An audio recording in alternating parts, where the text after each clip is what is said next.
And that's why Gen is probably the hardest, strongest advocate for Bungo stray dogs you will ever find on the internet.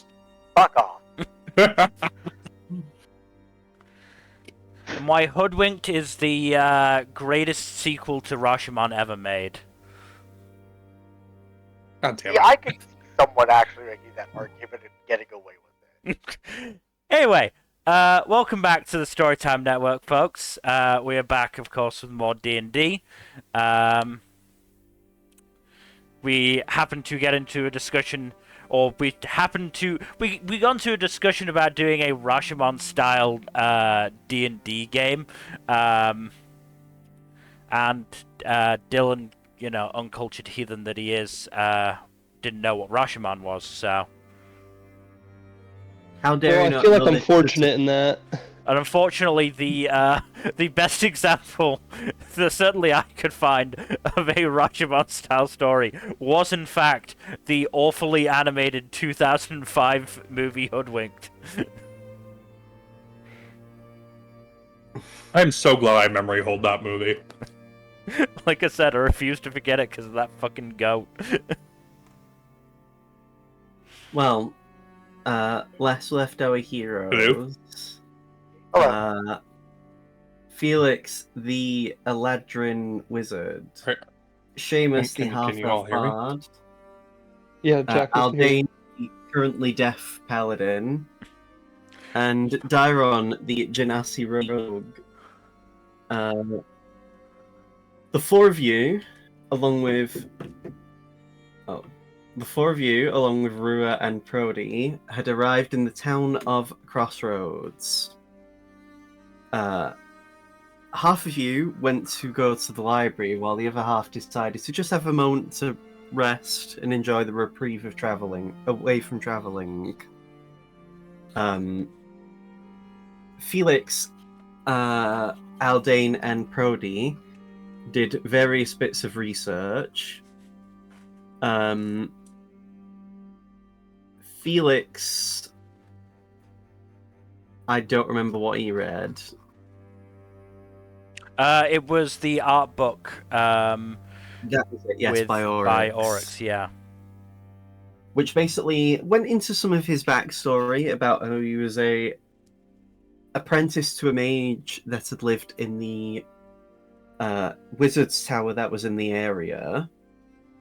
And also, most interestingly enough, had a drawing of himself with a woman and what appeared to be a child. Aldane read a book on information to do with the gods,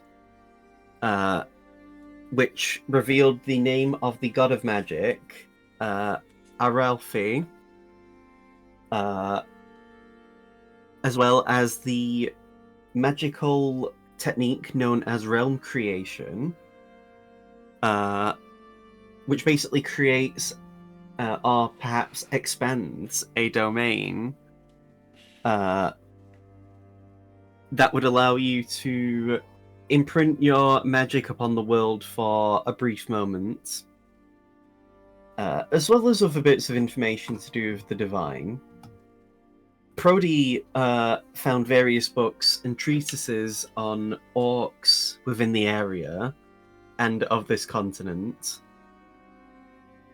Seamus did some music playing and got a modest amount of money. Dairon did some listening and intelligence gathering, learning how a certain tiefling warrior that was on the side of the cult of the Tarask had apparently engaged in some cheeky Taraskification. Maybe. We do a little bit of Taraskification. Could have just been deformed. As a treat. Let's have some irreparable body horror and, Become Cronenberg. The horror. Rua had apparently went fishing for the local fishermen, which involved him beating about 20 fish to death while he was underwater.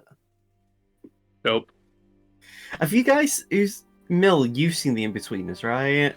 Unfortunately, yes. Remember the episode where Neil punches a fish to death? Vaguely. I'll find a video while we do the session, but there's a episode of an English sitcom of sorts where one of the main four characters basically just punches a fish to death. Because the idea is the main four guys are on a boat, and one of them accidentally catches a fish, and because they're all afraid and don't know what to do with it, and because they're all like too busy arguing, one of the idiot of the group decides, well, he's out of the water for too long, he won't be able to survive, and decides the kindest thing for him to do is to just punch this fish to death. God. I've got it. But yes, you can watch this at your peril. I'll put it in the memes channel of the server. But yes, as I was saying though, so yes, Rua helped some of the fishermen of the area. Then you all took a long rest. During that long rest, Aldane had a communion with the Biako. Basically talking to him about if Aldane would have the resolve to very likely have to kill Zaras, as well as any other kinds of further fighting that he might have to go under. Surprisingly, he was a lot more even-tempered and, dare I say, friendly with Aldane. Even trying to consider his words and, like, be more sensitive to Aldane's situation. Was nice. Ultimately, Aldane finished his conversation with Biako in a friendly light. And so I'm going to say, oh yeah, and I believe you all... I don't even remember if you, like, had a morning talk. I think you did, yes. I do remember that. I think. Nevertheless, it is a new day. I'm going to say you guys have got your gear ready, and it'll be time to head to the north with the guides that's what offering to take you along the journey to the capital. I say the capital, it's the only actual settlement in Coloniapole, because most of the rest of it is inhospitable.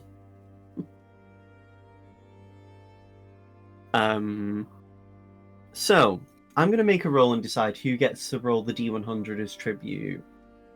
Seamus, it's you. Give me a D100, please. No. Let's see how many Starspawn you fight today. Oh God. The answer is yes. The answer is Also- 99. Also, I'm implementing parry timings. God, I don't know how we'll make that work in a Discord call of a virtual tabletop campaign, but we'll make it work somehow. Carry this, you filthy casual. Rua with his gun. I personally always forget Rua has a gun. It would be funny if Rua just, like, did that kind of thing. I mean, he would. Yeah. Speaking of doing things, Dylan, are you in the campaign? Yeah? Are you doing your D100? You did it. he did Yeah, I it. sent It was a it. 99. Time. Yeah, I did it. Oh, Roll20 is stupid because it already had... For some reason, the text chat was already scrolled up, so I didn't even notice that he'd done a thing. 99! Oh, that's actually very interesting. No, I hate interesting. So, let me have a look. Let me have a look at something funny.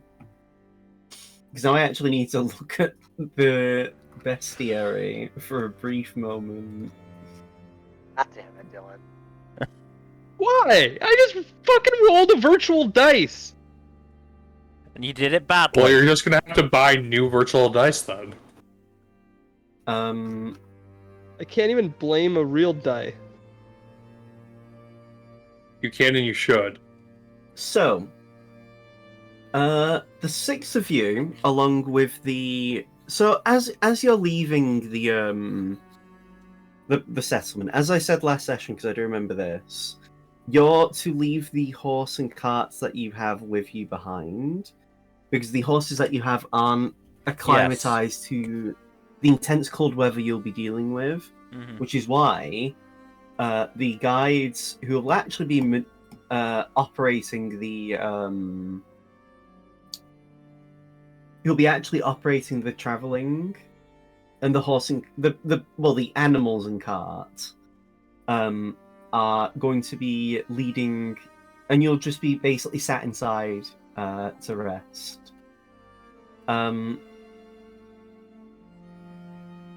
The actual okay, this is an interesting beast. Like, this is a weird bit of so the actual creature that's going to be operating the cart is a very fucking big lizard. Give me a nature check as you look at this creature.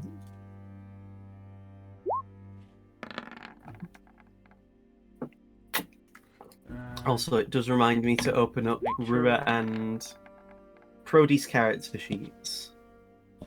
Prody will roll. Can you get a 15, Kaido? And hold on. What's that? Sorry. You broke the streak. Damn. I'm sorry. So, the four of you, the three of you plus Prody, know that this is a frost salamander. No, why? Why? This is a huge creature, so it's actually a 4x4 token. These are... You would know these are actually good at burrowing their way through soil and can actually dig through ice. And they generally are tamed by frost giants, who will use them to basically help make outposts and fortresses. The fact that these are being used as beasts of burden is very interesting, considering that, like, these are generally feral creatures. And surprisingly, they're quite tame. And so, as this frost salamander is ready to mosey along, heading up north, you guys get into your carriage. It's more like a caravan, really. So there's enough space for you all to, like, rest in. There's actually, like, bunk beds inside. Rura claims one of the top bunks. So, you know. There's actually 4 beds in this carriage, this caravan. And there's also, like, a storage area for you to put any of your gear in for the time being. And so, as you head up north, going to Glavnaya, during this time, it's pretty quiet. Thankfully, there's nothing that really bothers you along the way. Although they do ask the actual, the guides, if any of you would be willing to swap places with them for traveling. They wouldn't leave you on your own to do the traveling, so they'd be taking shifts. But they would ask if any of you would be willing to swap places with one of them at a time. I can do that. That's not a big deal. Okay. Prody would also offer to swap places with one of them. If anyone else wants to do it, you can. But they only need 2 people at minimum. I mean, I'll offer to help, but I don't know if I'll be any good. They mostly just want people who have good vision when it comes to actually navigating through the area. Especially because some of you will be doing night shifts. They actually won't be having you stop very often. They won't be stopping very often just because of the inhospitability of the area, or whatever the word would be. With how inhospitable the area is, there we go.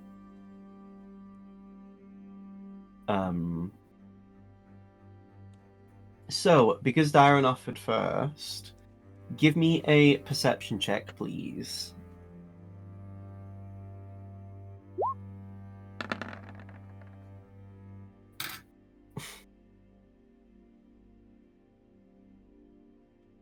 Right. So, Yep. I forgot because of reliable talent. Yeah. Fucking hell. So, as you're sat next to this guide, they are a Firbolg, which, for people who don't remember, is basically they're like, I'm trying to think of the best way to describe it. They are like very tall. They're almost the actually descendants of giants, but like very tall, usually quite hairy, pale-skinned people. They often have somewhat big noses and pointed ears, and generally they're quite friendly. And they're known to make very good druids. And so this Firbolg gentleman just says to you, Darren, as you're travelling along with them, if there's anything you want to ask about the area, don't be afraid to ask. We're happy to help. Appreciate that. According to the dossier we received, you're known to be quite perceptive and good at using your vision to see through things. That's what they tell me.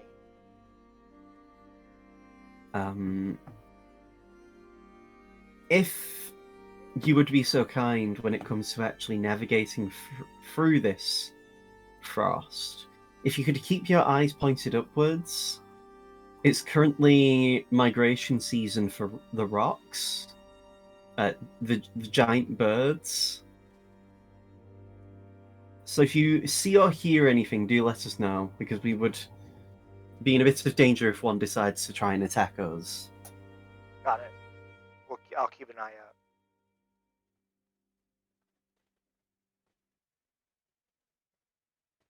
Thankfully, taming these frost salamanders deters a lot of the local wildlife from attacking us on the ground.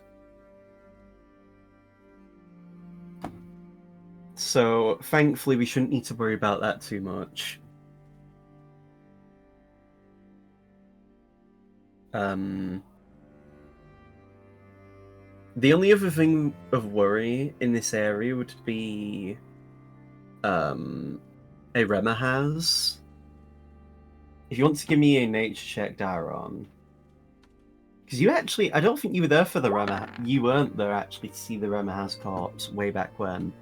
No. So a Remahaz, you would know, is basically like a not different in size actually from a frost salamander. They are also huge creatures. They are effectively like massive bugs that have a natural heat source that effectively is almost like a furnace within their very bodies. They're known to sense via tremors in the ground, and they tend to be ambush predators.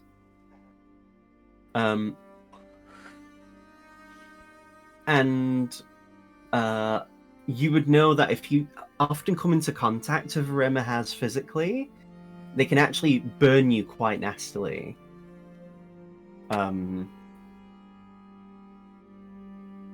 However, as the guide would explain, because frost salamanders and Remahazes are often of similar levels of power, and because Remahazes are often, well, because they have tremor sense, they would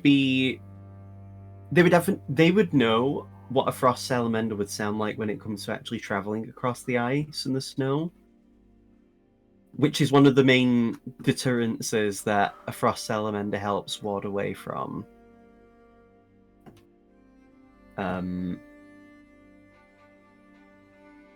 And so, yeah, for the most part, it's mostly rocks that you would have to deal with.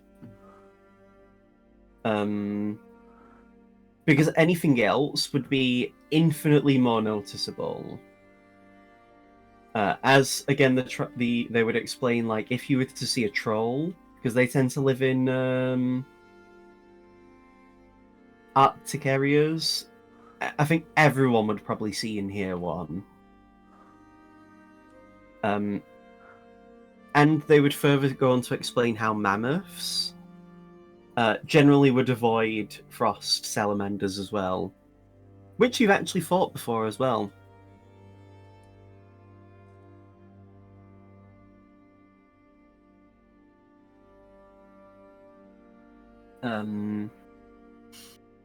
The rest of you, while you're in the cart,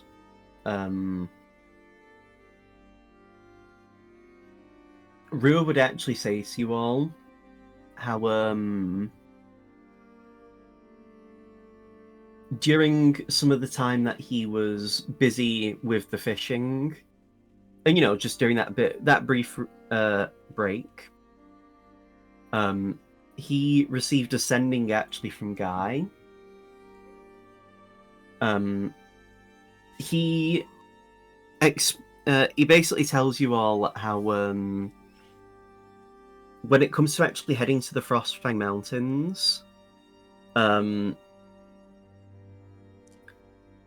apparently the orcs there often will engage in duels with random strangers.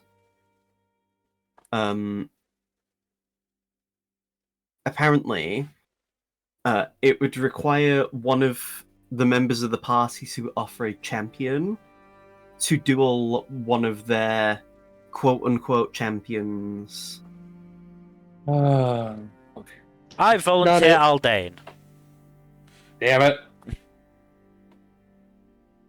I mean, you have to get used to fighting one-on-one duels if you're gonna kill Zarus.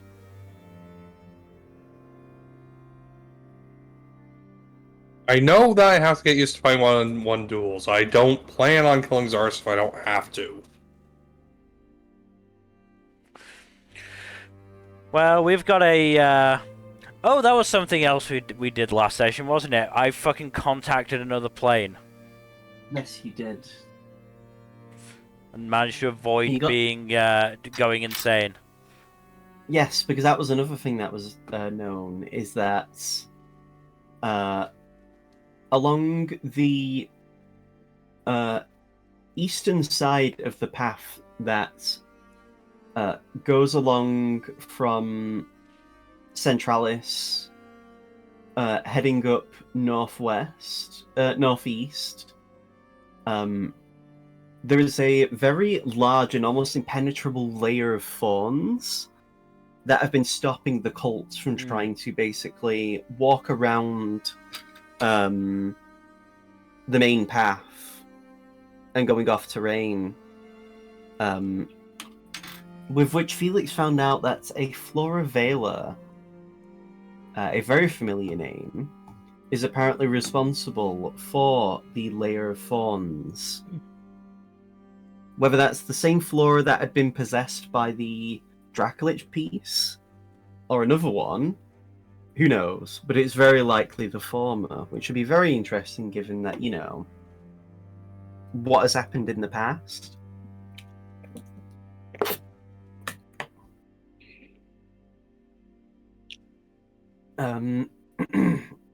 You also found out that there is currently no, at least for tieflings, no substitute or similar kind of weapon to Rua's Moonblade in regards to purifying other races or beings.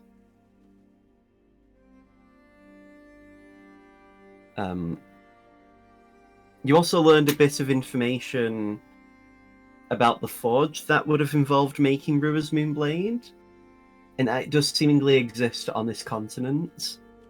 Where is a different problem, however.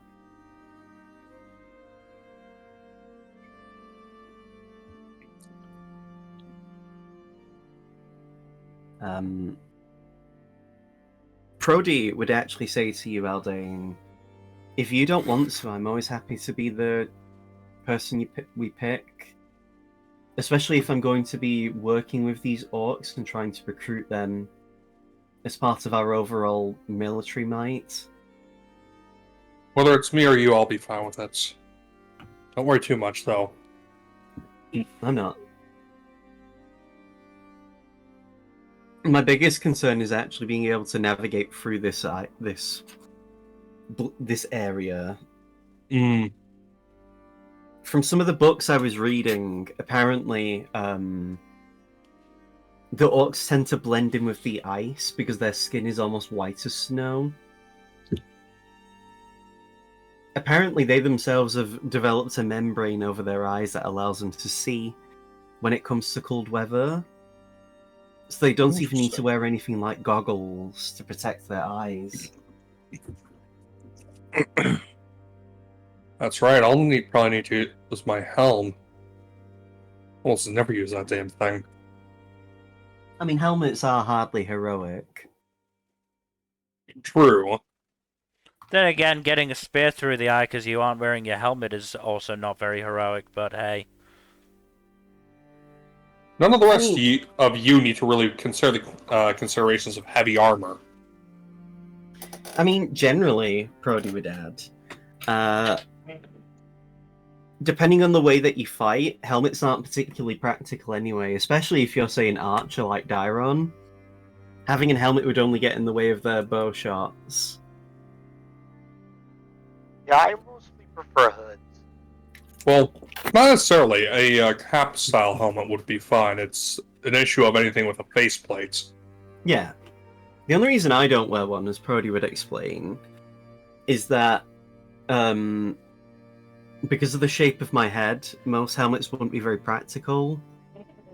And I tend to do better when I have completely unobstructed vision. At least when it comes to helmets.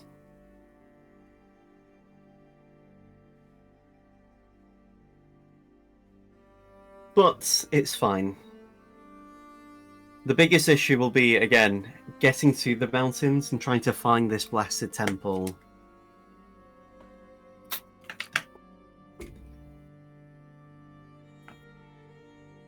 So, as you guys continue to travel, at this point, Prody would,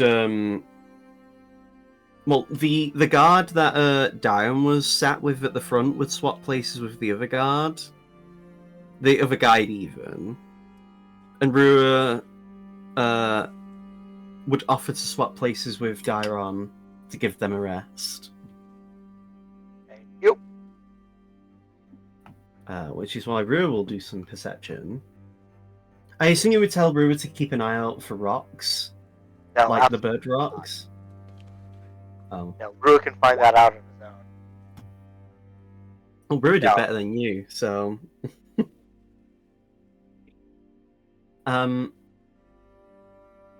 So, as you are, again, continuing to sit within the caravan, I'm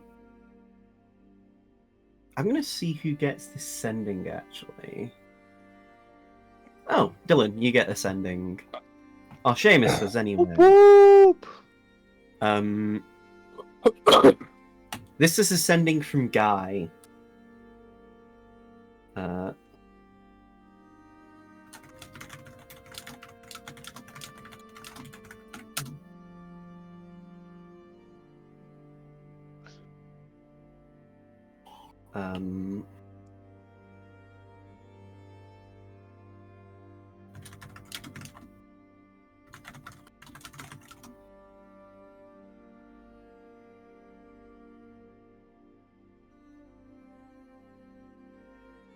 me just check. Is this the right amount of words?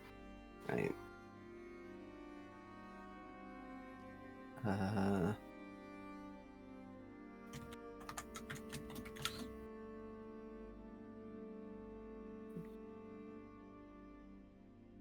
Right, yeah, that's right.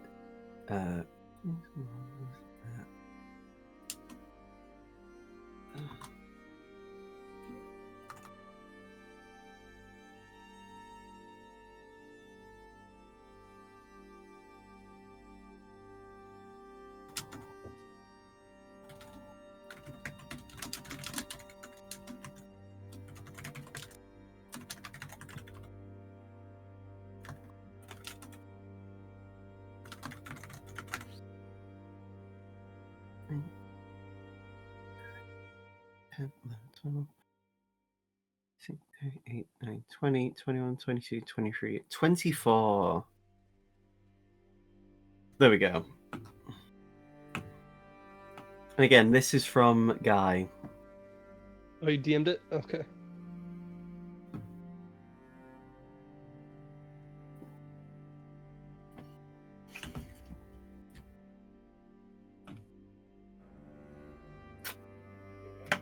Hey guys, there's a little bit of news from the capital. Oh boy. Good news? Depends on who you are. I'm Felix. That's not What? good. Well, for Felix, it's probably not very good news. Oh. Now, if you were a member of the cult, it's probably great news. What's the news? Just get to the point, please. There's 2 more leaders of the cult entering Centralis, and they're Lovely. possibly planning something. Oh boy, vagueness. Hey, that's verbatim what I got from Guy. So Do you send a response to Guy? You don't have to, because it's more just like him giving you that info.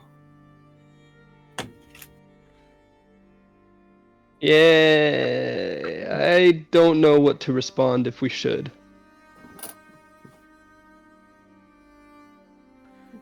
mean, maybe they're not planning something nefarious. Maybe they're just, I don't know, planning a party. One can only hope. But even with the cults, like even a party's probably nefarious for them. Like they got to be like, you know, drinking baby blood or something at those parties. I mean, we met Colgan. He didn't seem so bad. I like Beyond to the arm think he's cutting more off the thing. exception to the rule.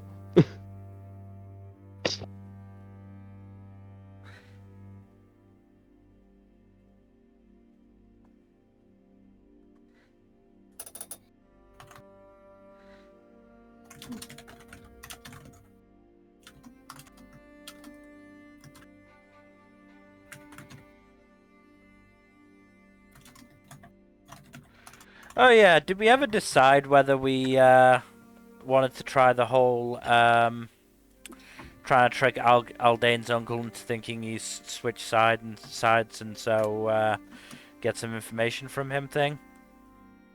Don't think that's a good idea, and I don't think that will work. Yeah, I think we all thought it over and determined it was a bit of a crapshoot. Yeah, because remember, Aldane's a terrible liar.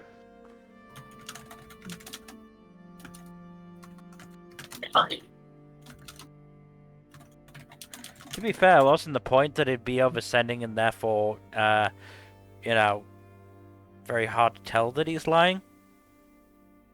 Sendings are verbal, and I can't cast sending without a sending stone. Good point. Seamus,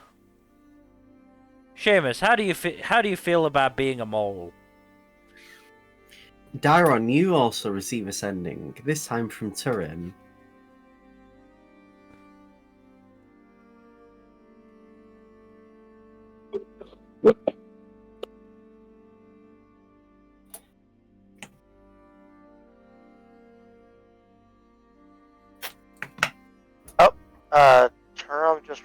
Turum just added onto a guy's message. The 2 members that are coming are Akon of research and Cryos of espionage. They're trying to find Astra the I did not catch half of that. The two members are Akon and Krayos. Hmm. Both of whom you've met.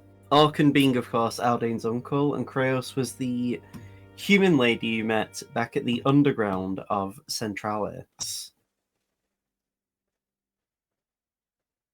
Oh, good. It's going to be fun reckoning with that shithead again. So we're She seemed fairly like a reasonable person, didn't she? I was referring to my uncle. Oh no, he was a dickhead, and we're probably not gonna get anything from him. But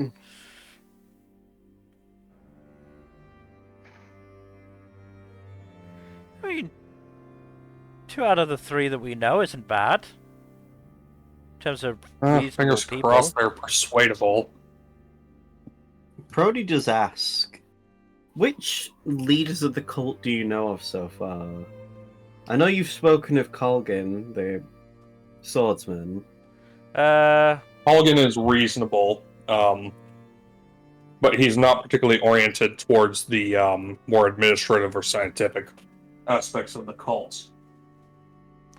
I'm fairly sure. Holgan is also the only one we have an extended time interacting with. Hawken is a shithead, a fanatic, and unfortunately he is related to me.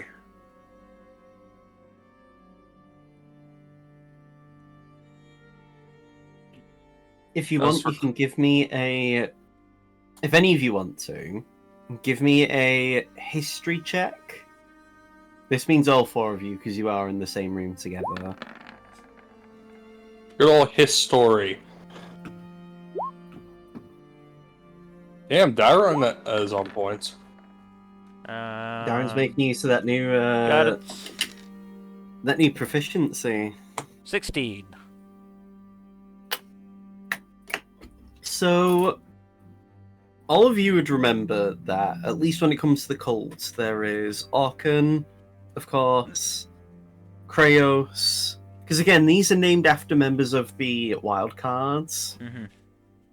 So what you know of, and I'll type this in the Roll20 chat, so there's Orkan, oh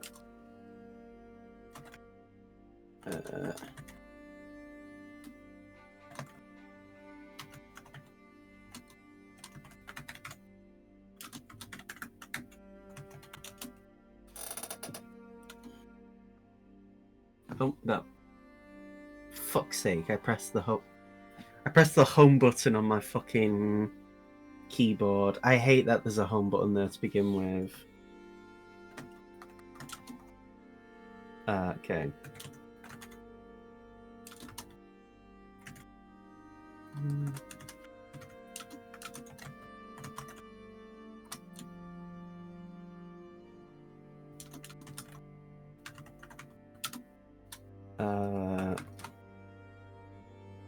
Let's see.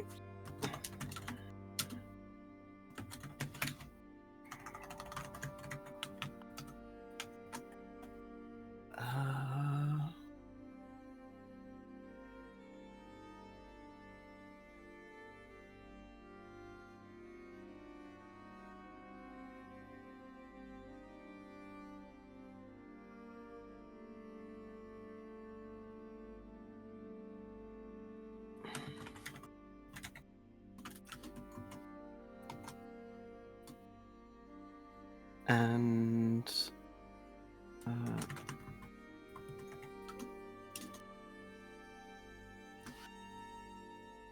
so these are the only known members you really know of. You don't know if there's any more.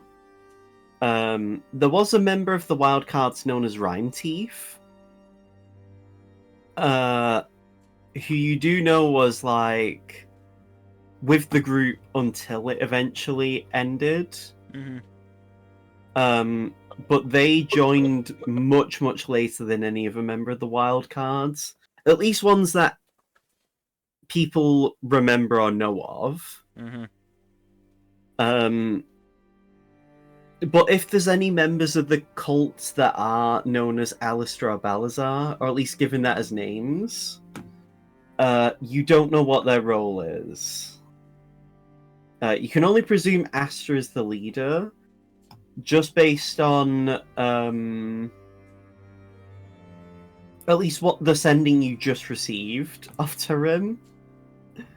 That Darren received of Tarim anyway. And also just because how would I describe it? Given how, Akra, his child elven name was Asta, you would assume that you would have already heard of Asta's exploits if they were involved in other members of the cult. In other parts of the cult. Whereas at least if they are the leader, presumably, it would make sense why you haven't really heard of them as much, just because, like, the leader is just the general manager of it all, and all that kind of stuff. Yeah. It's not as if they manage a particular aspect of the cult, if you understand what I mean.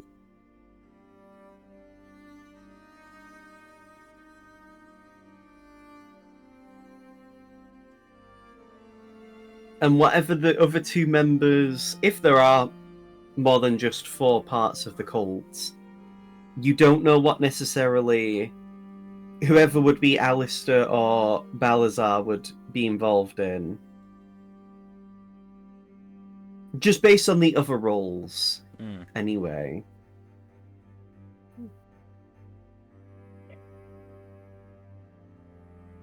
Because generally, each leader of the cult was also in charge of a branch of the cult. And there is 7 continents. 7 nations, you mean? Yeah, 7 countries. Yeah. There's 7 countries on this continent. And yeah. Whether that means there's 1 for each thing. I mean, there's also the neutral point. Whether that means they have a branch there as well. That could make it 8. And that's if there even is, like, a branch of the cult in every single country. There might not be. The best one to talk to, that would probably be as a former cult member.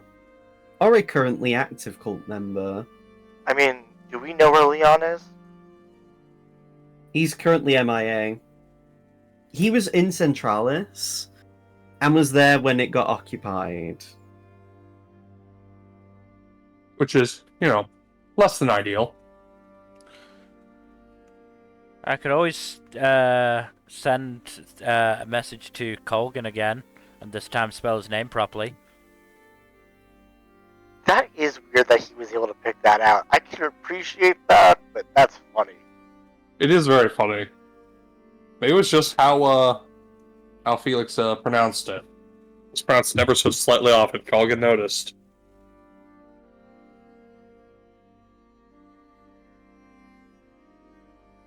I mean, it doesn't hurt to ask him. As he said before, he would betray the cult if it meant saving his brother. Maybe we should ask Colgan about Leon.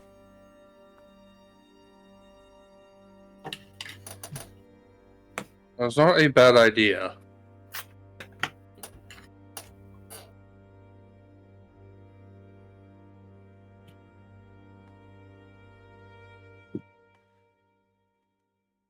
So is that something you want me to be doing now, or should we wait, or what? I mean, we're on the road. Might as well do it now. Okay, so we're asking about Leon, and what was the other thing?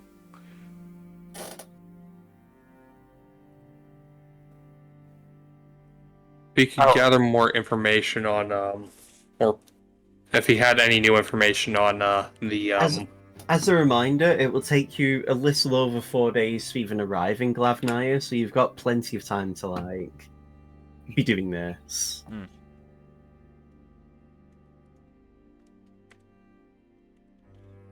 I do send back to Turum, by the way. Well, that's not great, but thank you for the update. Not great update.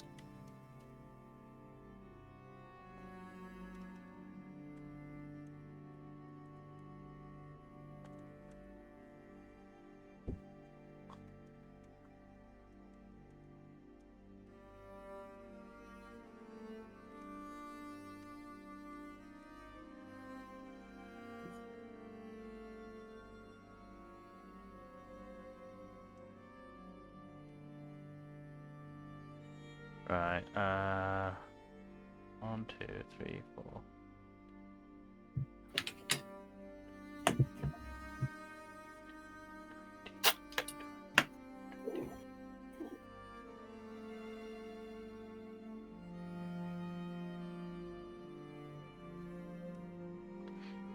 That should be 25 on the dot.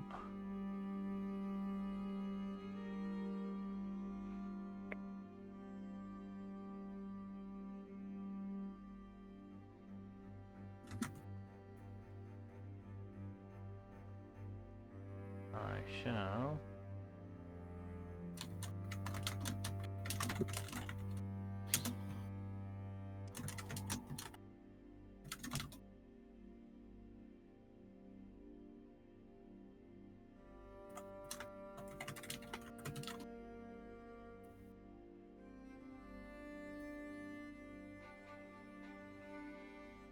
I wonder at what point Colgan will stop helping us. Because surely there's a limit.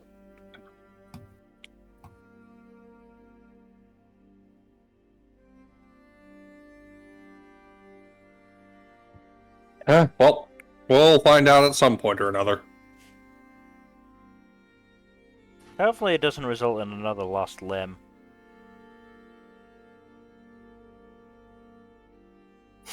That would be ideal. Not losing a limb.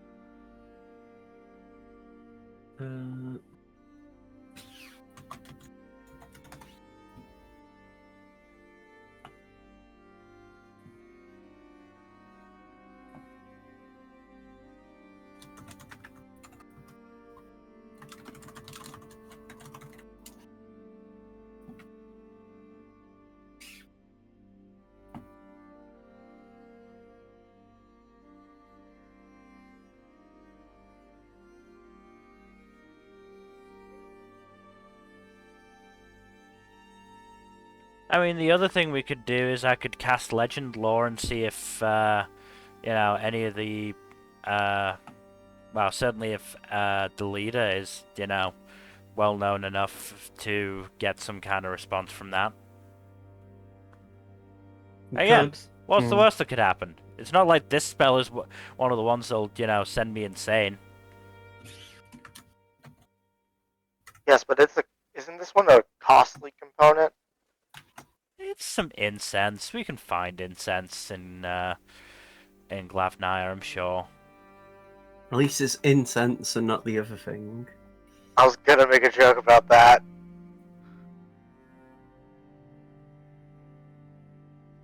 Some lovely smelling incest. Imagine. God. Look, we don't know what Aldane's dad and his uncle got up to. I mean, you know they were brothers. We don't know what they Yeah, got up to. I sent you the sending in DMs now. Right.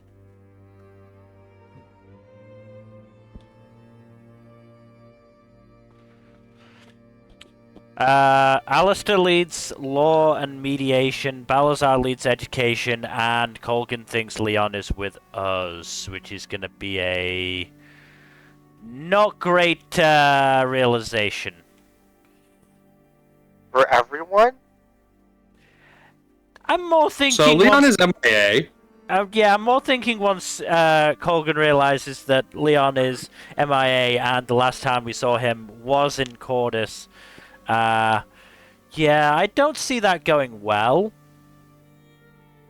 Why don't you try a sending to Leon? Might be a good idea. I'm surprised you didn't send sendings to the two people, to the people you know are MIA. Because it took you a while to send one to fucking Oryx. Felix, you want to send some sendings out as well? Or not Felix, Seamus, you want to send out sendings as well? Who needs sendings? Well, who all else is MIA that we know of? Besides, Aura, for instance. I mean, What about our friends from the Slayer's Take? I'm pretty not sure sure they're on I'd- the other landmass. I'm not sure I'd call them friends, but yeah. I don't think they're really in into Centralis. Look, I just got Oriana, I guess. I got Oriana would be a good one as well. I got a bad vibe from the Slayer's Take that they'd try and make me sign my life away, and it's gonna be a long life, so I'd rather not sign it away. Yeah, that leader in particular looked pretty scummy. Oh, mercenaries from across the sea are a non-starter. Got it. Again, I mean, they look, are not on this landmass. once we make it to the other landmass, we can maybe, try and find them and maybe hire them. I don't know what their prices are. Probably exorbitant, but we'll see.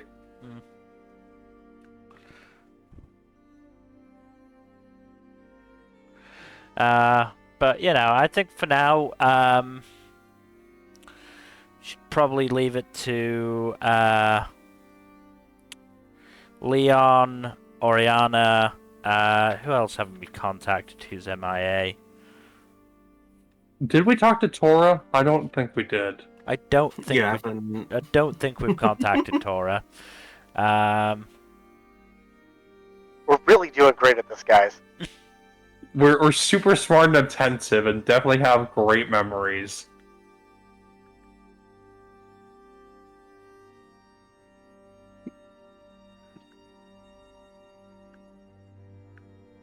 I'm sorry, I do not remember who top left in the MIA list is. Ration? Why is Ration MIA? We know where he is, or where he was. Yeah, it was. You don't know where he is now. He fucking dipped. We know he's okay.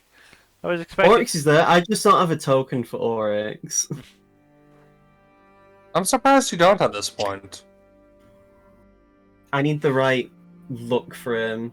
I have a specific look in mind that does not exist. Big news, Morgan. There we go. I'll just put in this. Just put his fucking name on there. We know Oryx is currently being tortured and may or may not be having a psychotic break right now. So that's fun.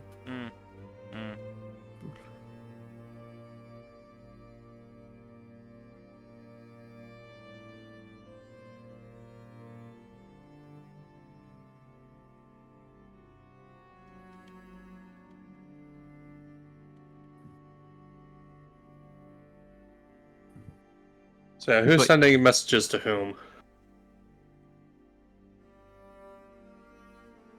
I know. I think Seamus should send one to his best friend, Tora. I don't think Tora likes me. And Felix should send a sending to his bestie, his bosom buddy even, Leon. I was not the nicest to Leon, but okay. I think that's the joke. I'm saying the two people have kind of not only interacted with him the least, but in one case had probably one of the more negative interactions with initial interaction. Maybe we should turn that around. That is a good Pokemon Look, move. there was a reason I was just quickly looking up what it took to make a spell scroll.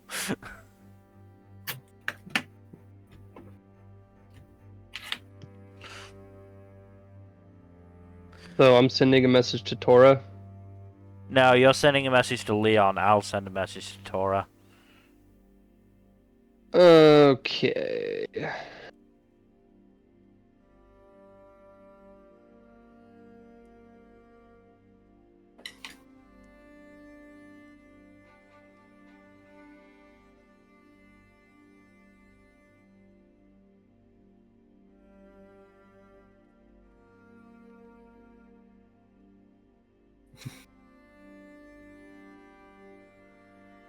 Tonight on D&D, what if we just did a lot of sendings? I mean, Leon What doesn't the- even know we're back, does he? What if everyone just pulls their phones out? So We're doing Leon doesn't even know that we're extreme back in the land of the D&D living, rounds. does he? I mean, One, now, two, I mean, three, to be four, fair, Leon five, probably six, didn't know seven, you're in the land of the eight, dead 9, to begin 10, with. 11, 12, 13, 14, 15, 16.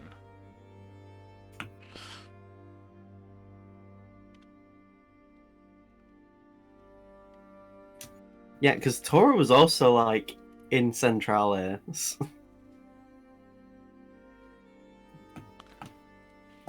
To be fair, none of your allies even knew where you were until they were told, so, like... mm-hmm.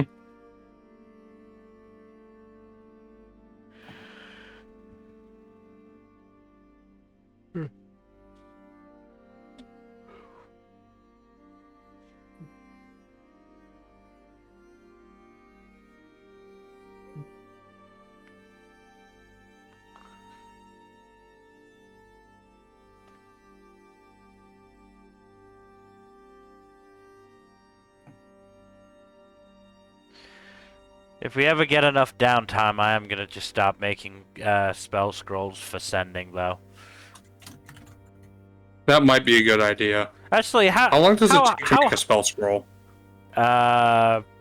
Looking at the forum post I've found, apparently 3rd level spells are 1 week and cost 500 gold. Fucking hell. I mean, 9th level is 48 weeks and 250,000 gold.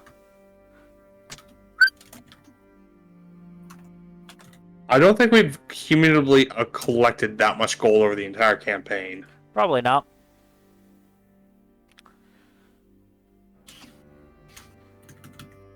I mean, how hard is it to make a sending stone is the other question.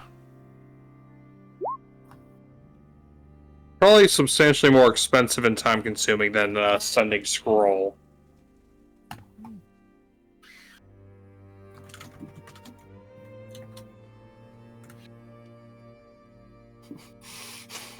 We've been going through it. How about you? Yeah, that.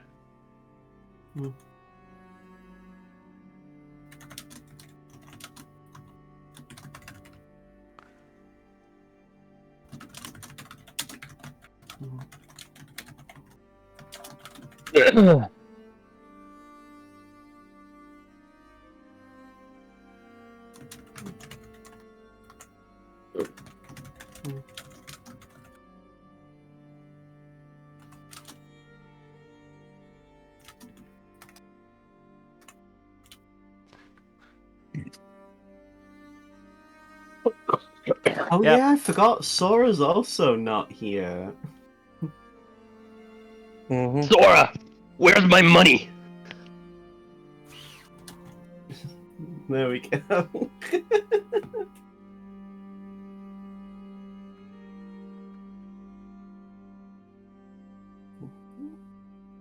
Have you received your sending mail? Yeah.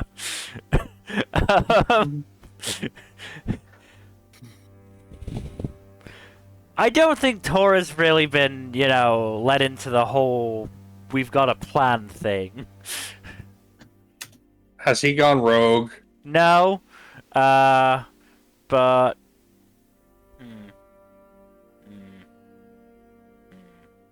How best to do Please this? just... Yeah. Verbatim, why aren't you fucking helping us? Zara sold our asses out to the cult, we need ya.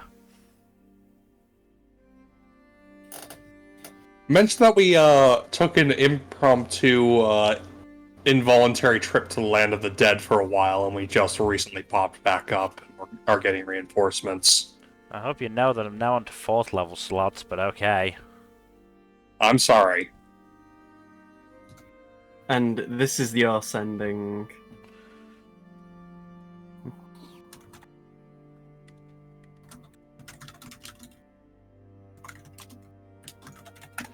We are very bad about remembering stuff. Go team!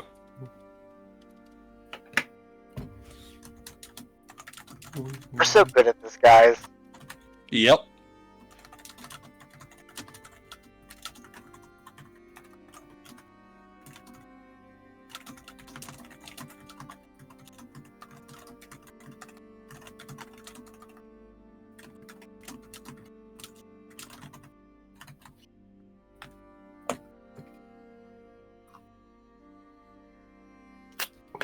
Are you going to share with the class what you received, Seamus?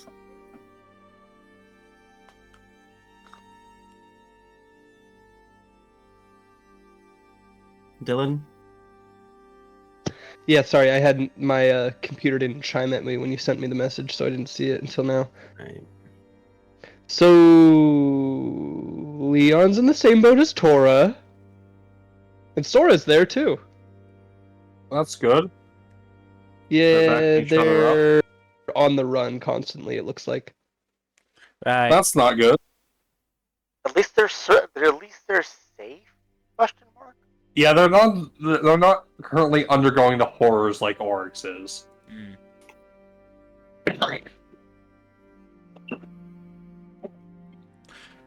Should we tell Colgan that Leon's on the run? Nah, it'd be funny if he doesn't know. Just say that we know of his. If he asks, we'll just say we know of his whereabouts and that he is with strong company. Oh, so they are actually together, not just separate elements? Yeah, Okay. they're all together. I wonder how that group's going. They are probably having a time of it. I Not don't a know. good time, mind. I don't know, it just seems like an interesting, pairing. Did they Yeah, it does say... seem like an eclectic group.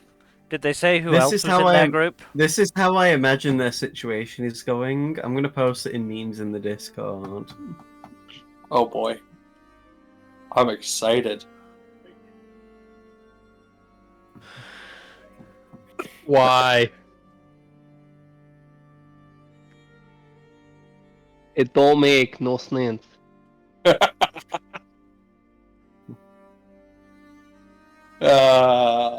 Oh, they're having the time of it.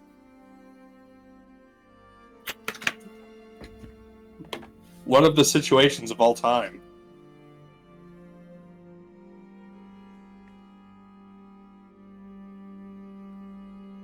Do we know who all else is in that group? Seamus did neglect to mention another person who's with them. Oh, Kemi's there too. Ah. Oh, good. Well, they'll be fine.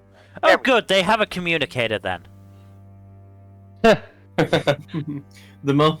very A very gifted lady. orator.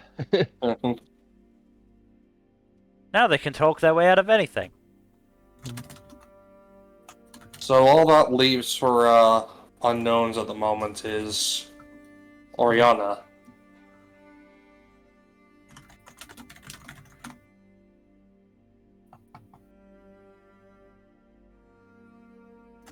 I mean, I can send her one, but I don't think we've ever actually interacted. Hmm. So it might be a little bit weird.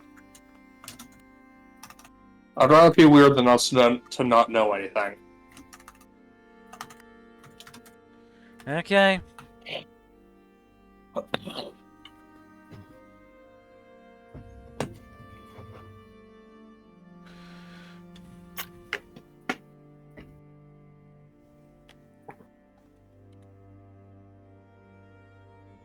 I'm gonna need you to tell me how to spell Oriana. O R A N N A. Look, I've been fucking chastised for not spelling somebody's name right. That's how I would have spelled it. I just wanted to make sure. Alright, fair enough.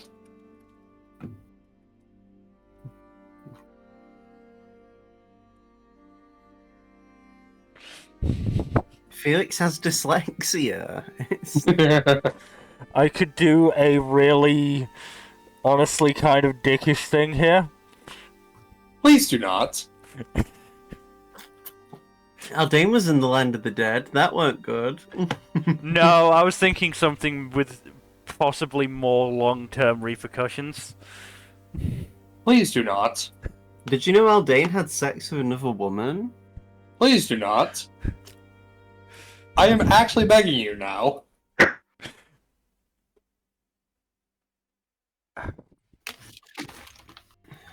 Is Felix wise enough to realize that this would be a bad idea? Roll a wisdom check to see if Felix is.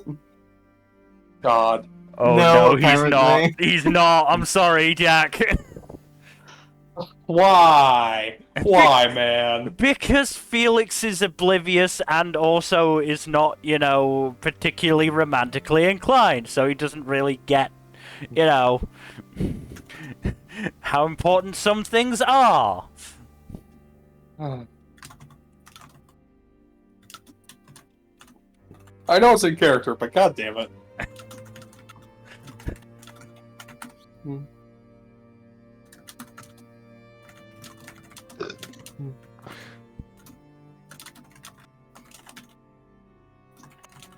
By the way, does tone come across in these sendings?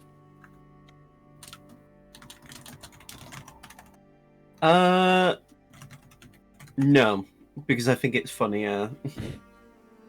It's like sending a text with no emojis. Can some of the character limits be met by emojis? Or it just suddenly sends colon dash like slash. Just like you just get this from Oryx.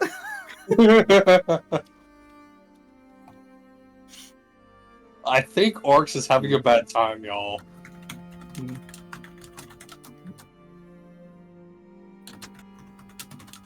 I just got sending us just... Okay, I can't... I was gonna, like, put in, something about Aldane loving her, but I don't know if I can actually legitimately, like, fit it in a natural way. Aww. What I will do, Felix will say, Aldane, do you want to send your love to Oriana while I'm crafting this message? Yes, please.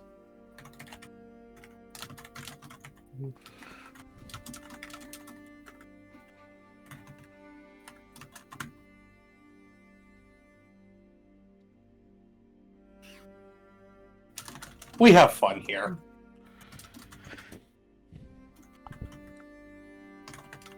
Oh yeah, also, from a religious point of view, 4 Gospels are kind of a Rashomon. That is true.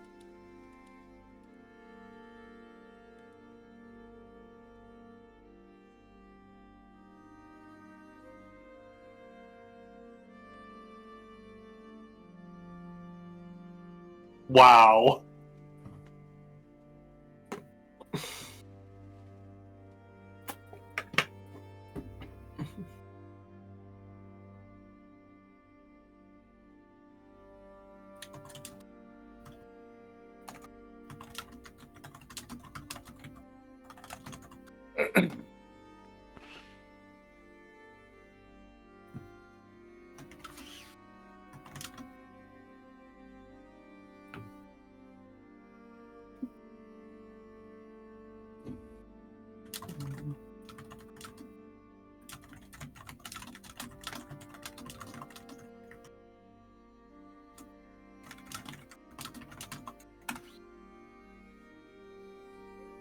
Yeah, fuck it.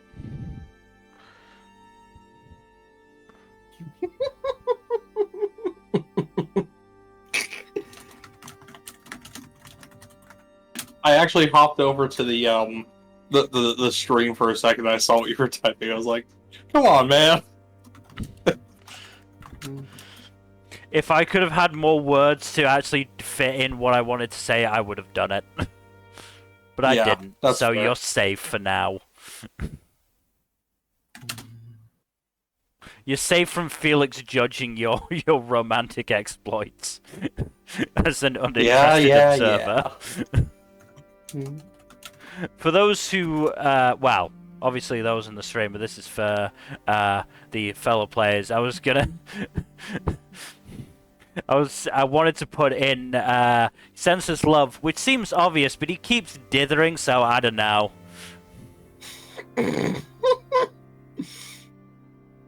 Good lord.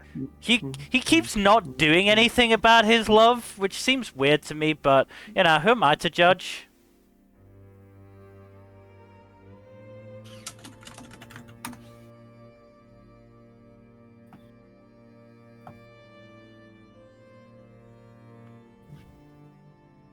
I'm gonna check something I'm certain I've checked, like, every other session before for a while, but yeah, it's a touch thing. Okay.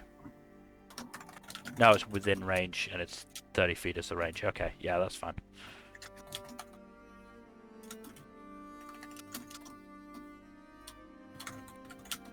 So all this sending stuff could be solved if we all had, you know, a telepathic bond.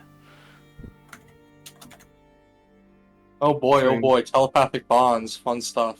But unfortunately, we need to be within 30 feet, so, you know, nothing we can do. Yeah, you got your sending.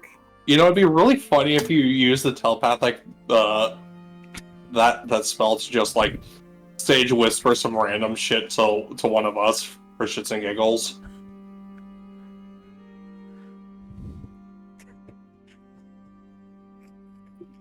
Just think of the potential, Mill. No, I'm sorry, I'm reading Oriana's reply. Oh god. What'd she say? That she knows who I am? Seems creepy to me.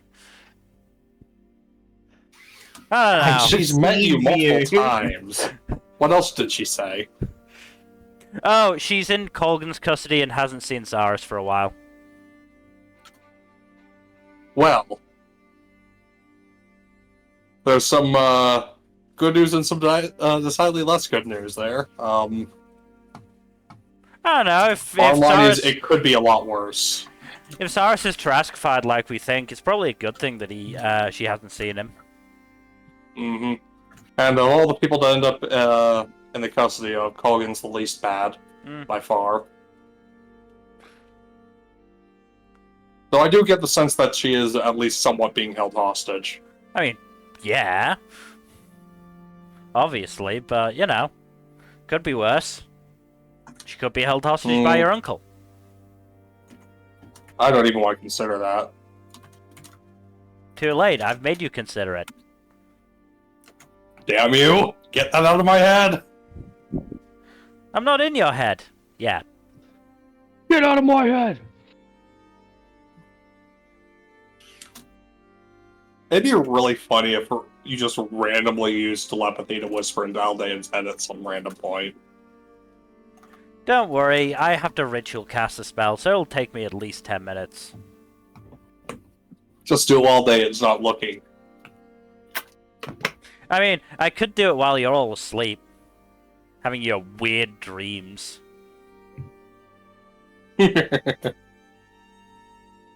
Seriously, how do you get anything done knowing that you have to go to sleep and have those? It's nice to be able to sleep. You don't have to worry about what's going on too much. And also, you get tired. Do you not get tired? Yeah, but, you know, I meditate. Probably seems like a fitting substitute. I just don't think for 4 hours. You have to have weird dreams.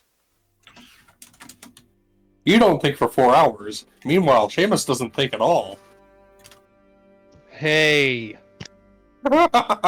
Why is he? My man's is catching strays. This is sad. I'm sorry, Seamus. I thought it was funny. It was.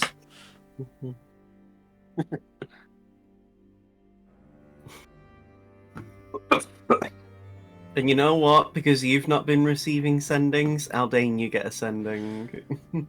Oh boy. It really is the sending session. We've been spending an hour doing sendings. It's funny, because before everybody else got on, I was talking to Kaido and like, hey, I'm glad that I think we're all done with all the role playing. We can finally get into some action. He's like, oh, buddy, wait until you see. I mean, were you planning or expecting this, Kaido? Yeah? Fair. Fair.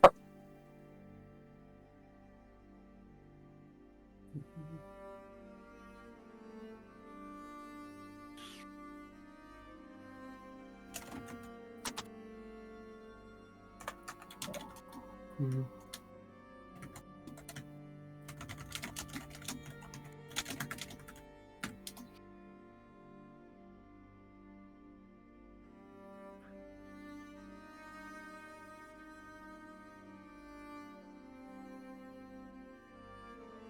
There we go.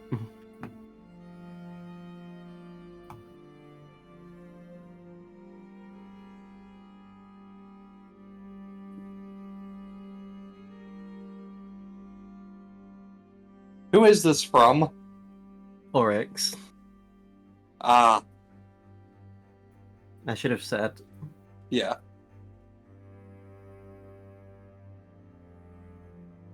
Oh, okay. Mhm. Oryx said that he's been getting sending, so I hope I'm not insane.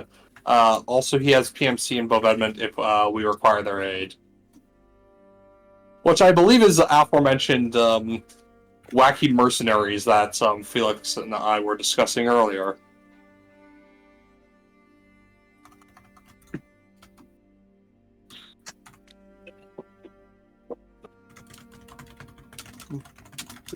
I'm going to send a response to Oryx.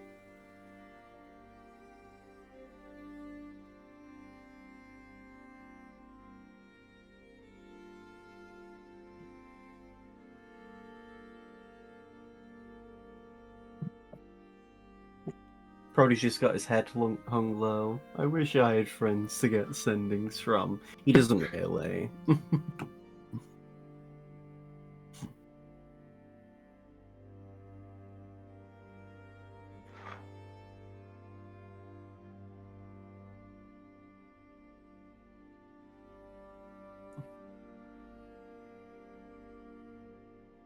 Everyone's just on the phones texting their friends. Meanwhile, Dara's just kind of watching all of this happen. Do they have popcorn? You had a sending from Tarim. Yeah. Yeah, but that was like 6 sendings ago.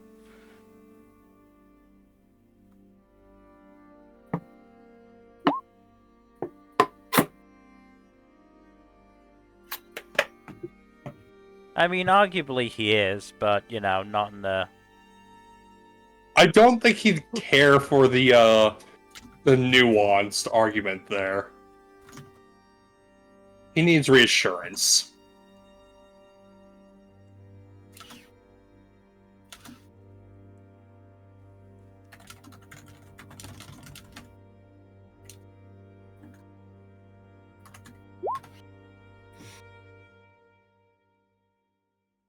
You get that back off him. What the hell's a Messiah? Also, what is colon slash supposed to mean? Oh, that's a face, isn't it? Yeah, he just... Oryx is that powerful, he's learned to transfer emojis via sending. Did I ever get a reply back from Tora for my second sending to him? Which one was the second one? We got stuck in the land of the dead, met up with Oh. Guy, made plans to make an invasion force, and currently Right. doing so. No, I forgot. Oh, he doesn't need to send me a response.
You get that back from him.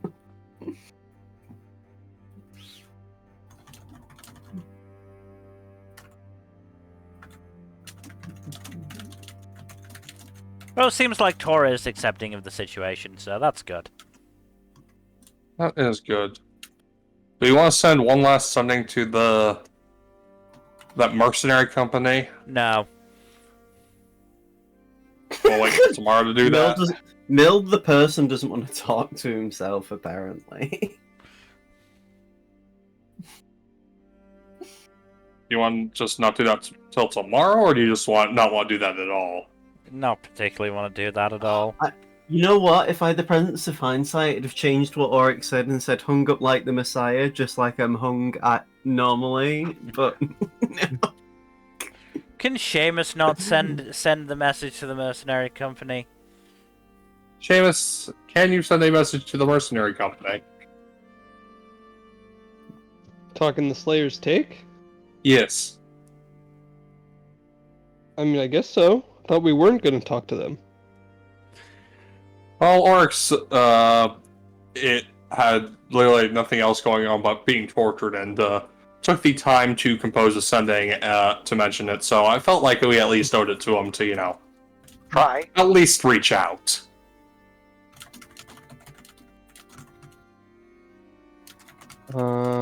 Okay.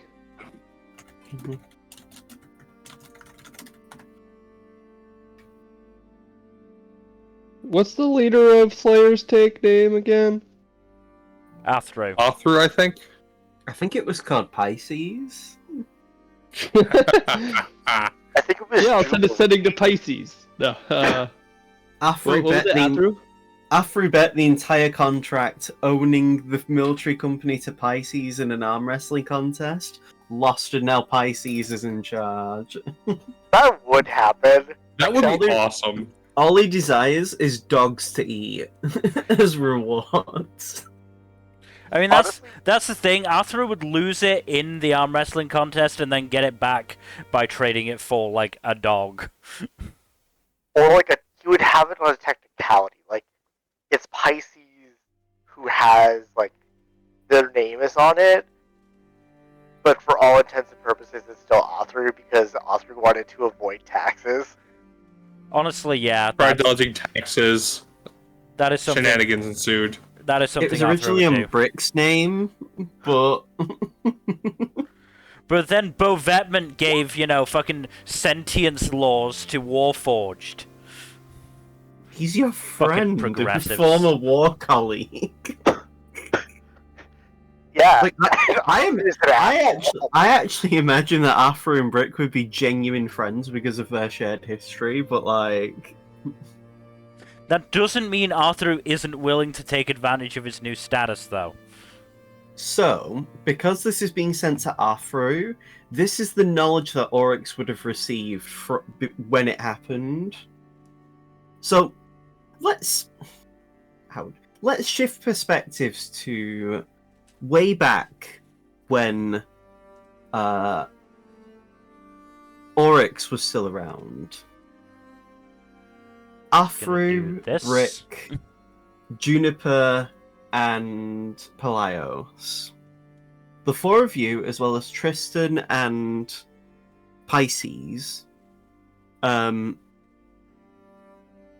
have basically been at Oryx's house at the time this would have happened. But basically, while Oryx would have told you that he's going to help deal with the invasion of Black Crane, to help liberate it, he would have told you guys to stay behind, just in case anything happens while they're away, because of how many soldiers will be going from Centralis to Black Crane. Once the group that you remember, with the two half-elves, the Eladrin, and the Genasi, would have been part of that force, Oryx would have then sent you a sending to basically update you on that they've punched through and that Oryx would be heading back to his house. What would have happened then is that at some point Oryx would have returned, and then once he would have found out that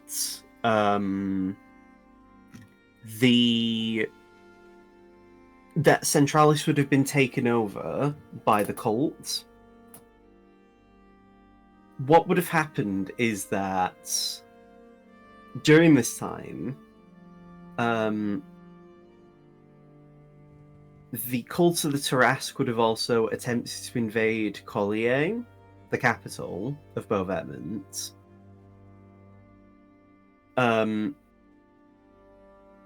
During which they basically would have sent out a military order for every mercenary group to basically be temporarily merged into the actual army of the country. Which means you basically would have been drafted to help fight back invaders.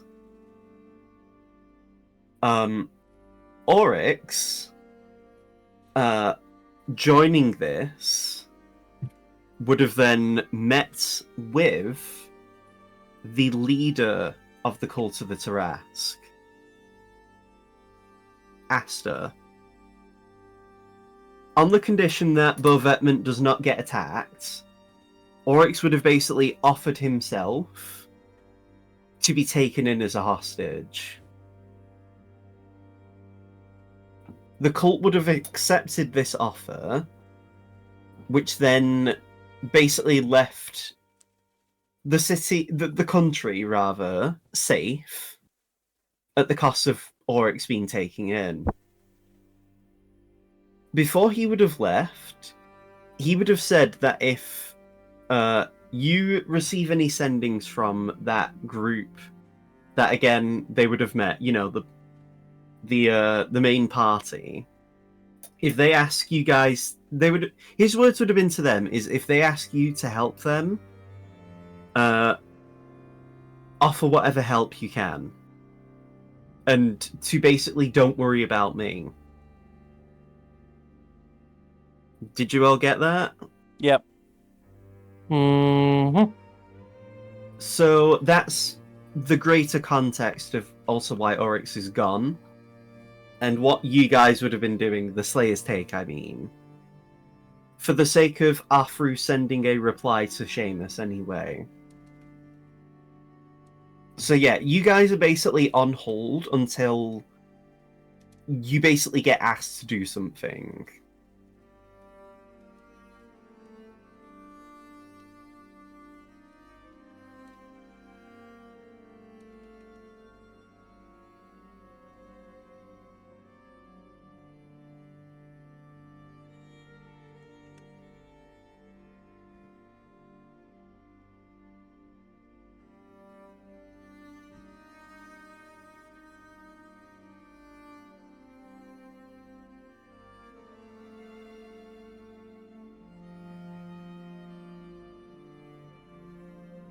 There you go. Athru's response.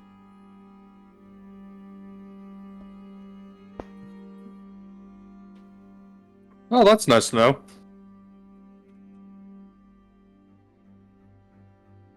They're going to be very well compensated for this.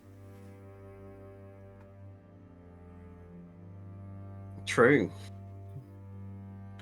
And by they, I mean the singular they for Athru. Some of the money will make its way to the others as well, I'm sure. At some point. After expenses. Trickle down economics type shit. Exactly.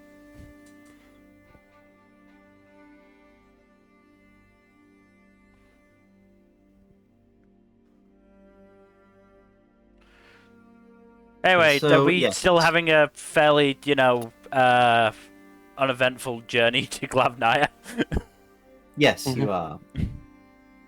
So, I'm going to say, unless you have anything else you want to say amongst each other, we can always cut to head in time.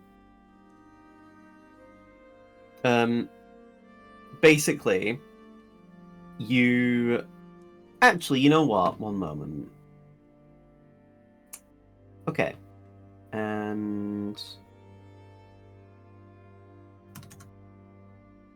all right. During your traveling, it's again, thankfully, it's pretty uneventful. Most of the next few days is mostly just, sendings, talking amongst each other, doing watches, So that means during the traveling. we got a long rest? Yeah, you've had long rests, even. Just for spell slot purposes, dude. I know. I used quite a few of them there. Well, thankfully, you didn't have to waste ink, so... Also fair. Or are you saying that that would have been a problem because Glavnaya is an illiterate city? It's not illiterate, it's more just that, like... At this point on, getting magical ink would have been a lot more scarce. Like, they wouldn't have any, really, to give you. Well, I no longer have to worry about that, thankfully. It was an annoying resource, frankly. But after several days, you eventually arrive at Glavnaya, which is why I'm going to find some music to change to.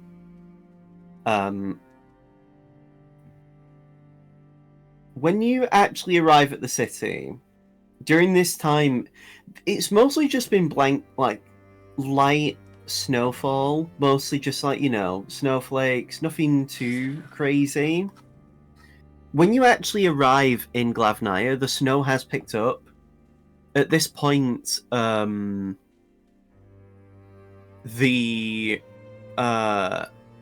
it's basically a point where it's like actual constant snowfall.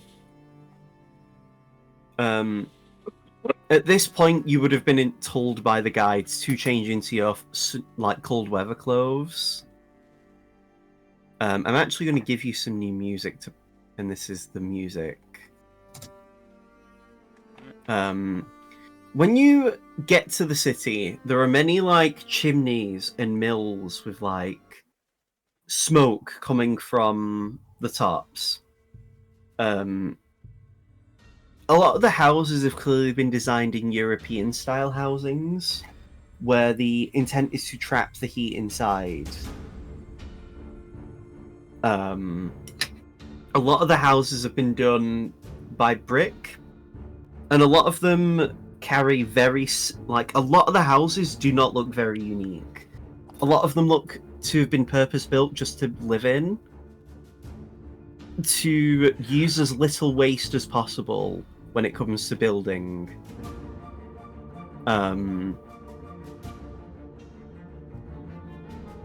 People are mostly going about their business, though, without much worry. Compared to all of the other cities, though, there is a extremely minimal number of elves that you see. Whereas at least in most of the other countries, they were pretty populous. Most of the people here are actually goblinoids and dwarves.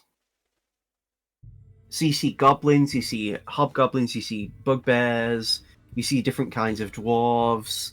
There are other races as well, you actually see a few Goliaths quite a lot, but it's mostly just goblins and dwarves, with every so often Goliaths. Every other race is very, very uncommon.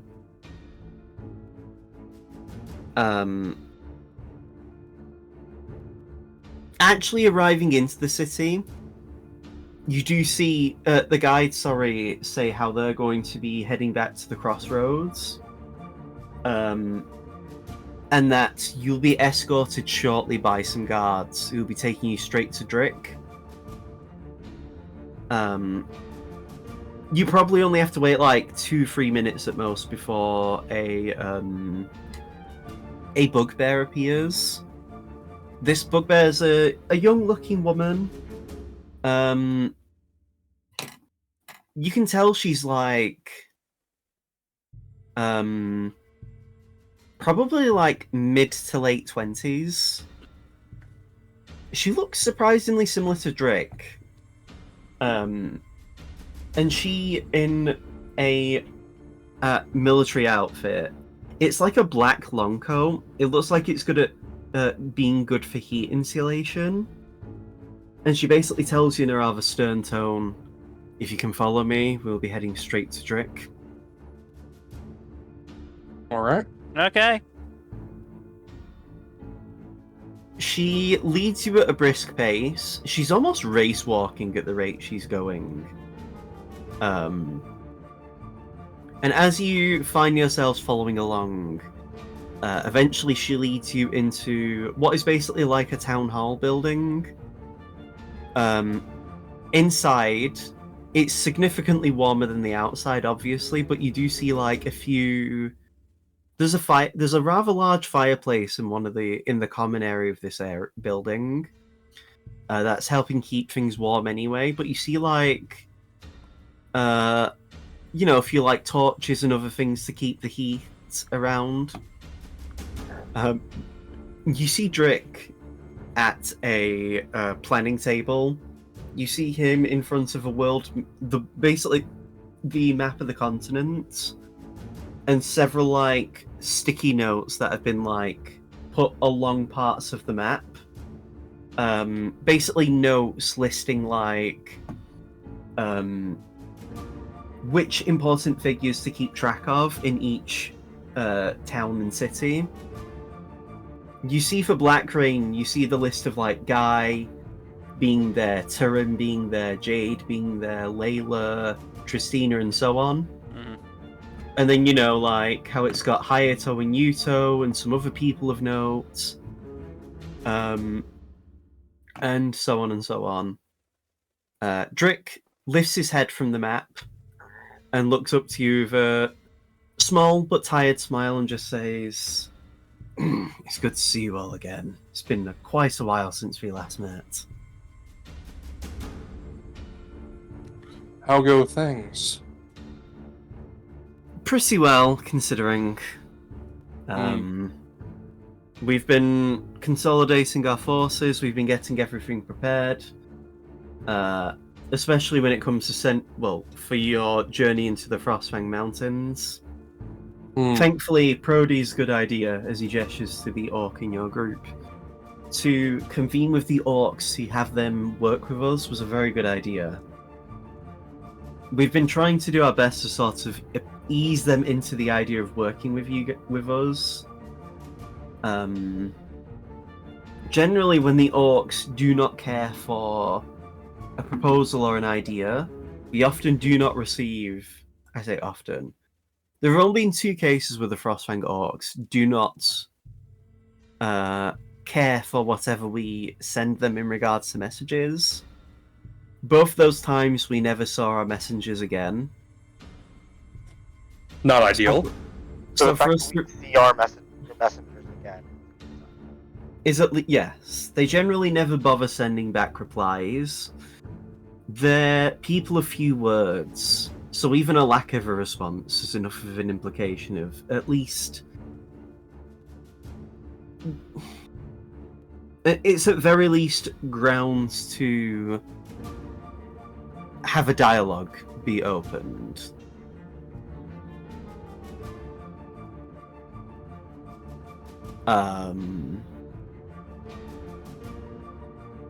And so, when it comes to actually heading to the mountains, hopefully it should be a good omen.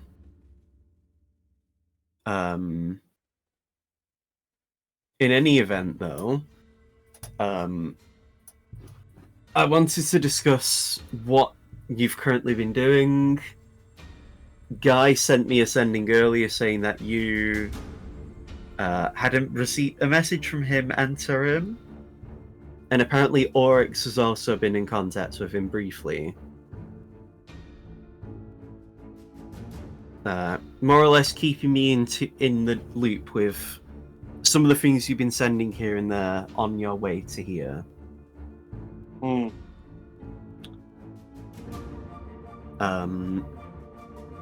Some of our soldiers have actually managed to infiltrate and help work with Kami. of the Centralis Guard. So thankfully, they've been helping to look after your friends and the people who are with them.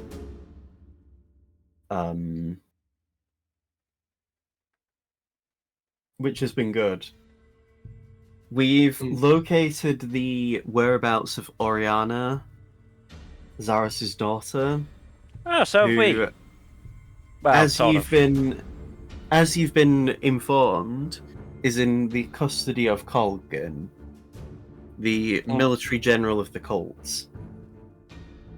Apparently, she is actually located at the Cordician Lower District Guard building, which I believe you're very familiar with. Yes. In addition, as you are already aware as well, it appears that Decimator Zaris, has been Tarascified to some degree. Yes, that has been revealed. He's also been working with Throne of the Collared Heart, Of course he is. Of course he is. as well as the disgraced former head of the Akahane family, Hanakoma, who has also undergone Tarascification. Of course he is. Of course he is. As well as a satyr with broken horns who has also become Tarascified. Huh, who's that? Felix, say it with us. Of course he is. Of course he is. I don't know who you're talking about. Didn't you make a fucking dagger out of that satyr's horn? No, and you can't prove it. As I just hide the dagger away. I have plausible deniability. I have not interacted with any kind of satyr of that persuasion. As he is speaking to you, he actually gestures to another bugbear who looks very similar to him. A young man who basically offers you paper cups with then a thermos flask. That inside is some hot water. Hot water? In addition, I have been made aware that you have convened with the Genbu and the Suzaku of Tenoyama's Divine Pantheon. Yes. And I've also been made aware that you intend to work with the Seiryu and the Byakko to receive their blessings. That is the plan. To that end, we have been sending some guides and people to try and locate the Temple of the Byakko ahead of time to make your journey easier. Regretfully, we have not actually located the temple. I get the sense that it will show itself to us at some point. However, we can at least be happy to note that we have found where it is not. I'm going to bring you to the copy of the world map that we occasionally use for annotation. Yeah. So, Drick is basically going to is going to put down where he has not found the temple.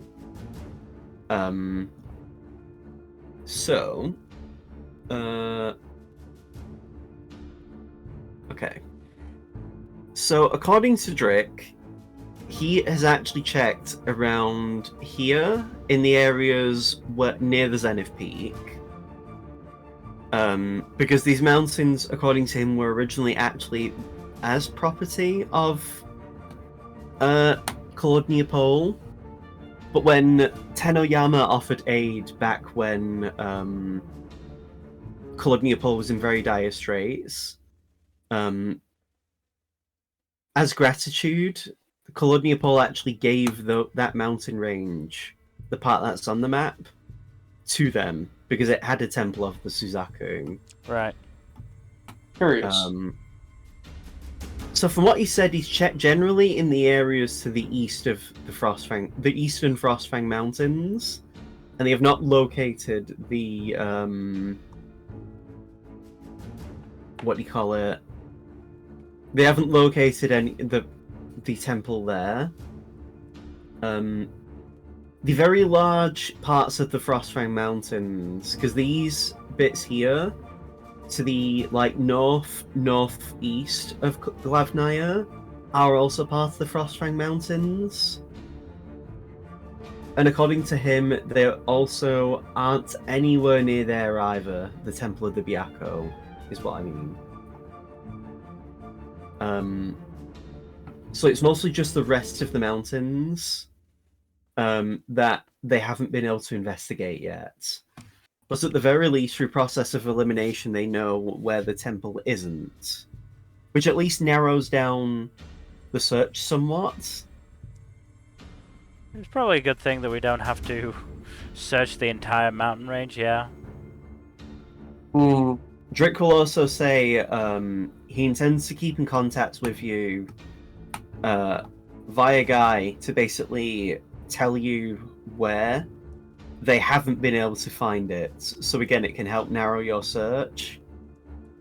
He also suggests, he tells you how apparently the Frostfang orcs actually have communed with the Byakko in the past.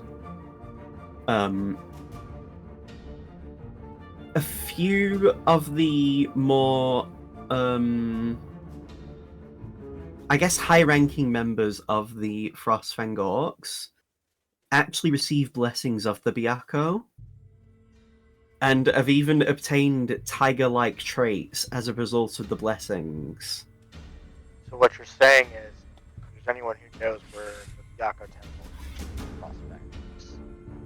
Yes, that is what we've inferred anyway.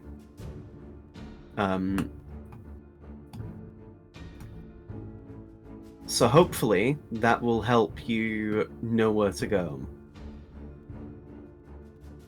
Of course, actually being in communications with the Frostfang orcs is another thing. They are, at least compared to the Centusk orcs and the Bloodblade orcs, and the Star Children of the Aster Forest, the Frostfang orcs are generally a lot more surly and unwilling to communicate. Yes, Dyron? I'm trying to remember the fuck about the Star Children. Those were the orcs of the Aster Forest. You briefly encountered them back when you helped save the ambassadors way back in the prologue. Oh, that was it. We will go back to the main map. Drake will also tell you about how what else was I going to tell you now? The Black Knight, who you haven't seen in a long while, has actually been found in the area that you would know as the unnamed village where you originally met Flora and Amanda, way back when you did the first Dracolich piece. Oh. Apparently, the Black Knight seems to be circling the perimeter of the village. Okay. They haven't attempted to talk to the Black Knight or get close enough to discern his motive. But from what they can tell, he's been there for nearly a month. Yeesh. What that means, again, they don't know. None of them have ever attempted to deal with the Black Knight. So if anything, you guys would probably be the most qualified to maybe guess the motive, but even then, you yourselves have barely interacted with him. I don't know, I extended feel like periods of there's time. another person on the side of the heroes who has a slightly better, idea of what the Black Knight may or may not be doing than us. Who would that be? Drake asks you. I'm not sure if I'm allowed to say, but we can get in contact with the person and see. Okay. I mean, as long as the Black Knight isn't directly intervening or causing problems, I don't particularly care.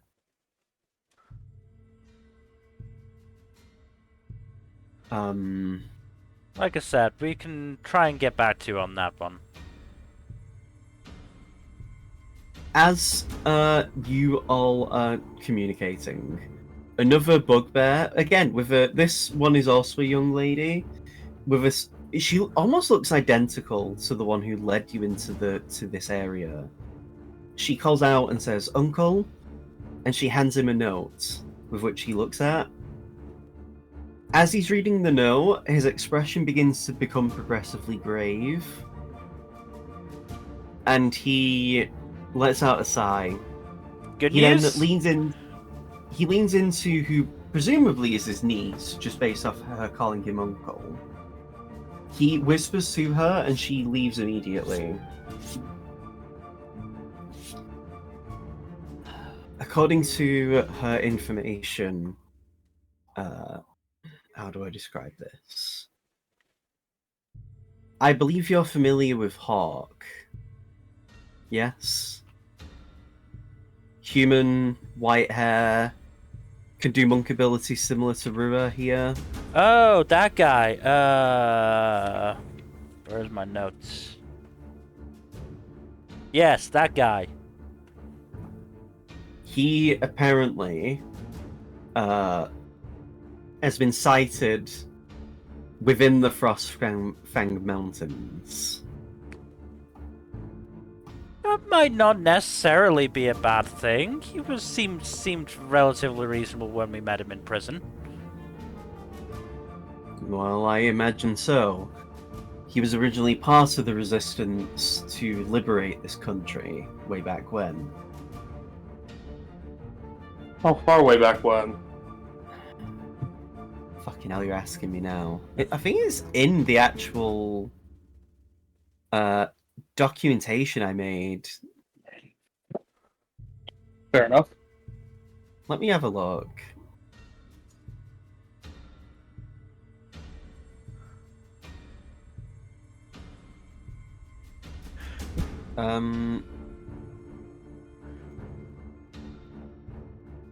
The coup of Cludniapol was back in year 58, and this is now currently 81 of the new Terral calendar, so that's how far back it was. Okay, so clearly you know him, so why is it a bad thing that he was seen? Well, because I'm worried that he might cause problems for us. The whole reason why he even was arrested in the first place was because he killed a key member of the resistance. Right. You remember Ruth, the ambassador you helped, right? Yeah. Mm-hmm.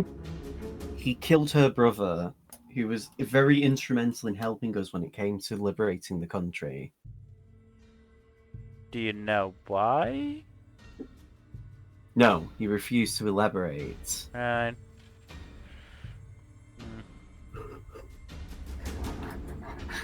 Because of it, he set us back quite a lot when it came to liberating the country way back when. He was originally the leader of the resistance before it was placed upon me.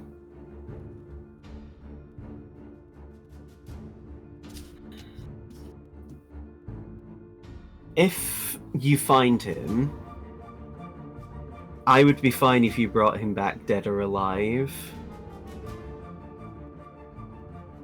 I believe it's your discretion on dealing with him. If you can, dead or alive, bring him back, we will give you a substantial reward. Noted. Good to know. As after saying that, you see his face give a visible snarl. He doesn't make a noise, but you seem like, very clearly and happy with thinking about Hawk. before he then like shakes it off and then continues to talk. There is an inn you are free to use while you're here. We also have any gestures to the young male bugbear who offered you the hot water earlier, and he brings a crate over to you. Inside, if you open it, are 3 potions. Drick will tell you, as 2 of them are identical. Let me just have a look at the descriptions. 2 of them, as Drick will tell you, are potions of cold resistance.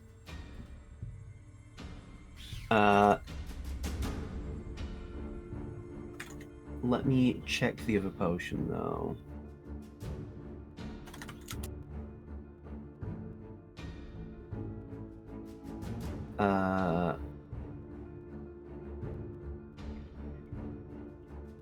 Yeah, so 2 of them are potions of cold resistance. 1 of them is just a standard healing potion.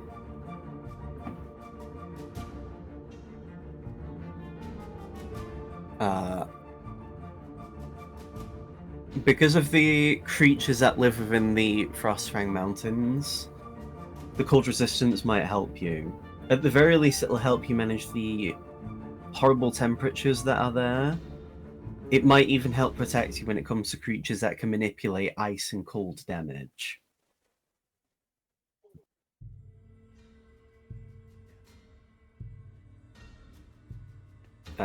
So whoever wants to put that in the party loot, you can. I fear that if it gets put in the party loot, it's gonna stay there forgotten for a while. Maybe you guys should check the party loot every so often, is all I'm saying as the GM. It's not a bad idea. You know, I'm the one, you know, this isn't me trying to shit talk or anything. I'm the one having to keep track of a lot of this shit. The least you guys can do is pay attention to your own inventory. Yes. Affectionate. In fairness, we did spend quite a bit of time going over it recently. And yet we still aren't using anything in it. Drick will also go on to say, because we are going to end the session soon, because I know Seamus has got his out soon enough, right? Yep.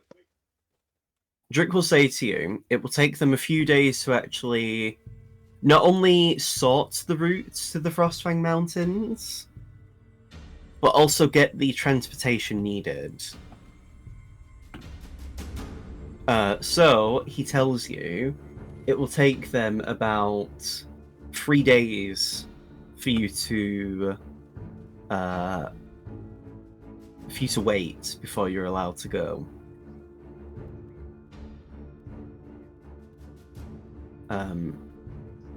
During that time, he would ask you if you could help with work around the city. Just because not only will it give you stuff to do, but you can also earn some gold for it. Mm. Not to say that you're necessarily hurting for gold, but getting money is always nice. Especially if you've got nothing better to do. That's fine. You're not forced into doing it. You could also do stuff like research, because there is a library. Or there could be anything else you want to do during the downtime. It's only 3 days, though. So it's not as if you can, like, clear off a week of skill training or anything like that, or learning a language. Darn. But that can be for the next session. For now, though, I'm fine with ending the session here, because we have been going for nearly 2 hours. And there isn't really much else to go over in terms of info for you to gain. We were doing a lot of housekeeping as well, so... Which is completely fine. Next session, though, should be some combat. Maybe. Who knows? Maybe we'll manage to talk down all our enemies. Who knows? Oh, In that with sounds the awesome. Power up friendship. You would still be just as close to getting a level up whether you talk through with people or fight. So.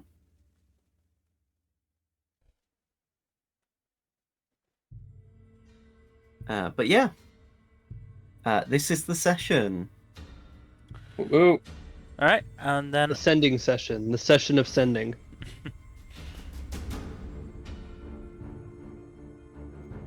then that is also where we're going to bring the stream to an end. So thank you everybody for watching. Hopefully you've enjoyed. In terms of future stuff, Tuesdays, Thursdays, Saturdays, and Sundays. We have finished Dragon Age Veilguard, so we'll be moving on to a new game now. Or Ooh. finishing an old game. We'll see. Have you considered Balatro? No. Maybe you should. I would be there, is all I'm gonna say. Mm-hmm. But otherwise, again, thank you for watching. Please do give us a follow here on Twitch and all that YouTube stuff.